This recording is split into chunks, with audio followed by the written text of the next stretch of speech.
Now, knowing that in mind, for resistor I leave it behind, because we know for resistor is just normal. Resistor is a resistor.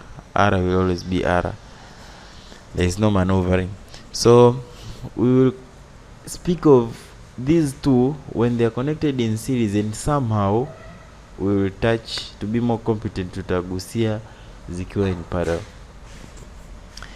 So suppose we're having a circuit where these three components are connected in series.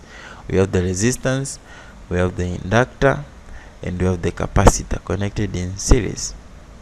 We know that when things are connected in parallel, the EMF is equal to the summation of the individual potential difference across the circuit, as according to at least the second law of Kirchhoff.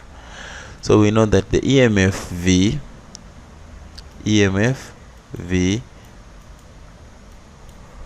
is equal to the voltage across the resistor plus the voltage across the inductor plus the voltage across the capacitor.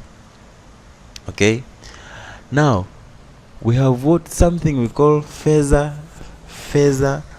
diagram. The word comes from the word phase. Phasor diagram is a diagram that represents, it's a vectorial diagram that represents the relation between the three. If we understand this diagram, if we understand this phasor diagram as from the word phase angle. So if we understand this phasor diagram, we are sure that AC will never be a problem to us.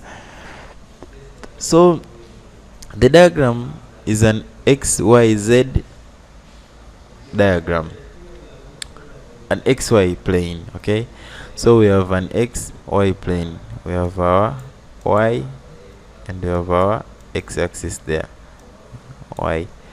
Okay, if the resistor is represented along the X-axis, okay, if the resistor is represented along the X-axis, the inductor and capacitor will be represented in the Y-axis and oppositely. Okay, the inductor and the capacitor will be represented in the Y-axis and oppositely. This explains why when dealing with voltage in capacitor we used sine, while dealing with voltage in inductors we used cosine. It's because these two are out of phase by 180 degrees. So whenever two quantities, as long as the sine and cosine curves are involved, whenever two functions are out of phase by 180, if one is sine, the other is cosine, because sine and cosine are out of phase by pi radians.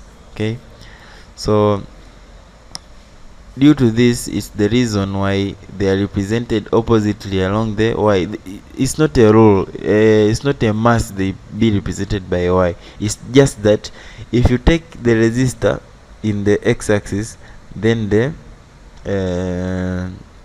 inductor and capacitor should be in the Y-axis. Similarly, if you decide to put it in the Y-axis, the resistor, there's no problem, these will be in the X-axis. Just remember that they have to be in opposite direction because they are out of phase by 180 degrees, and that I have said, it explains why voltage kwenye capacitor is using sine while voltage kwenye inductor is using cosine. It's because they are out of phase.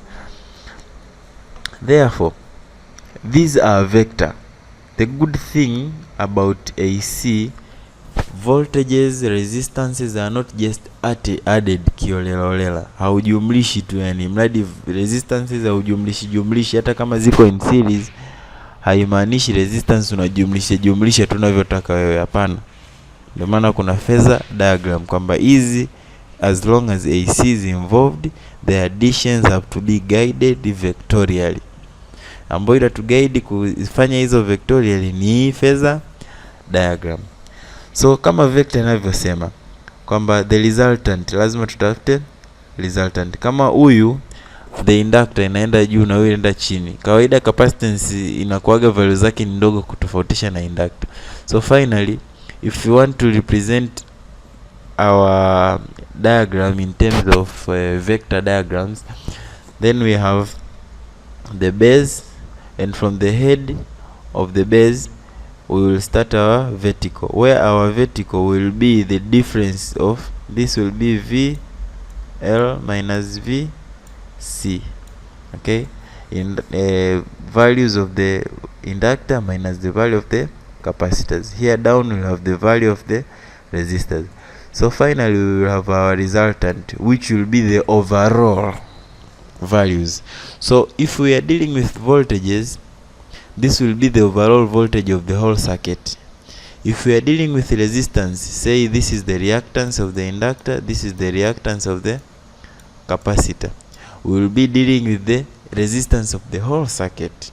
Okay, so from Pythagoras, suppose now we are dealing with voltages from and the voltages we are dealing can either be peak voltages or can either be root mean square voltages. So suppose we are using the peak values.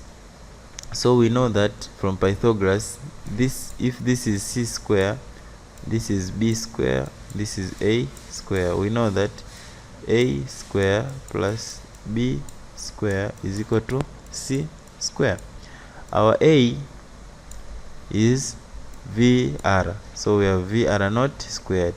Our b is VL naught minus VC naught, so this is our b. So we have VL naught minus VC naught squared. Naught and not sio square ya hii VL naught minus square ya VC naught, achana na hii kabisa, ni square ya hii difference, because this is one thing vector ndio tutaka hivyo, kwamba tunatafuta resultant, kwamba zikiwa nyingi lazima tutafute resultant ambayo ni VL naught minus VC, the value of VL naught minus VC yenyewe ndio inakuwa squared. Okay, ni sawa na c square, where our c is the overall voltage of the whole circuit, V naught squared. So to get the value of V naught of the whole square, tunatafuta square root ya hii value hapo. So I said when we are dealing with resistances, for this case reactances, and here kwenye resistance, then the hypotenuse will represent the resistance of the whole circuit, and as far as AC and RL and C circuits are concerned, the overall resistance of the whole circuit is what we call the impedance.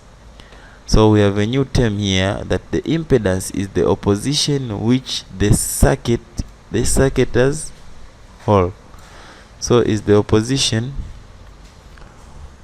which the circuit as whole offers to the current flow. So similarly, it's given by, if you want the impedance squared, because it's the overall, is equal to the difference between the reactance of inductor, reactance of capacitor squared plus resistance squared.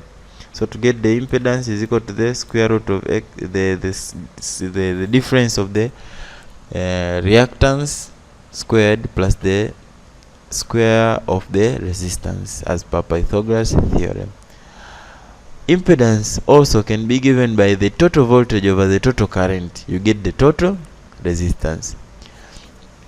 If the total resistance, as from this formula here, is equal to the square root of this value, as I said here, whereby the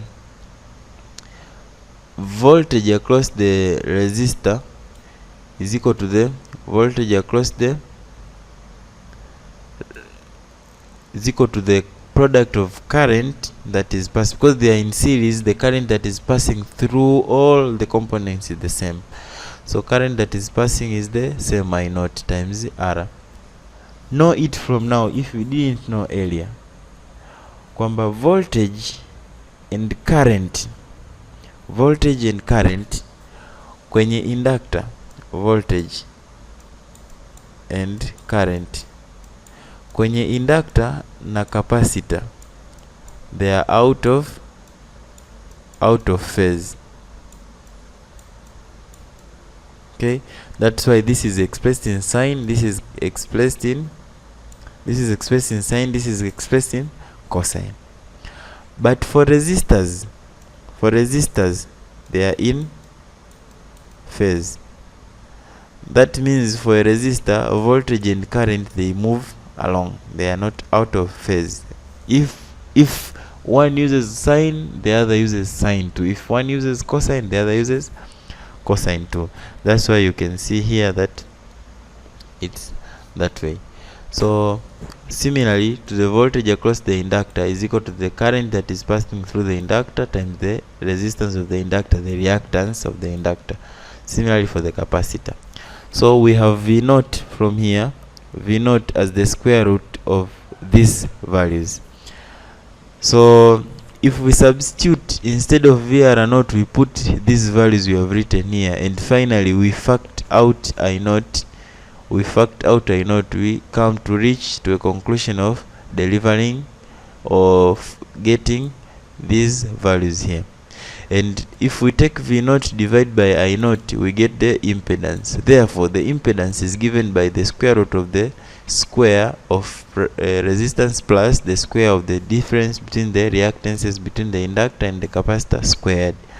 As you can see, this is proved as from the phasor diagram that Pythagoras can be applied when dealing with resistances. We can get our impedance. Okay, if you observe carefully our phasor diagram, we have this angle here. This angle is what we call the phase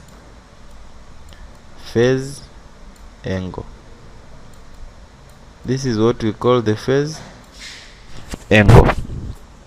From here, various things you can be used to find the phase angle. You can use tan, you can use cosine in whatever data, depends on whatever data that you have, because we have the you know, this is just trigonometry. For instance, if I decide to use tan, should be in capital letter. If I decide to use tan, as you can see, tan is opposite of adjacent. If I'm using voltages, I can use VL0 minus VC, VL0 minus VC divide by VR naught. Okay, then from there I can get my value of theta when I find the tan inverse of this value here that I'll get. Again, if I decide to use resistances, I can use two. I just use the reactances divided by the resistance, whereby the theta I'll have is the phase angle of the phasor diagram that I have. So it's an angle by which the applied potential difference V, the applied potential difference, this is the applied, the overall, okay, leads VR. Anyway, it's not a big deal, but as you can see, is the difference is the angle that separates the voltage applied by the resistor and the voltage applied by the supply in the circuits.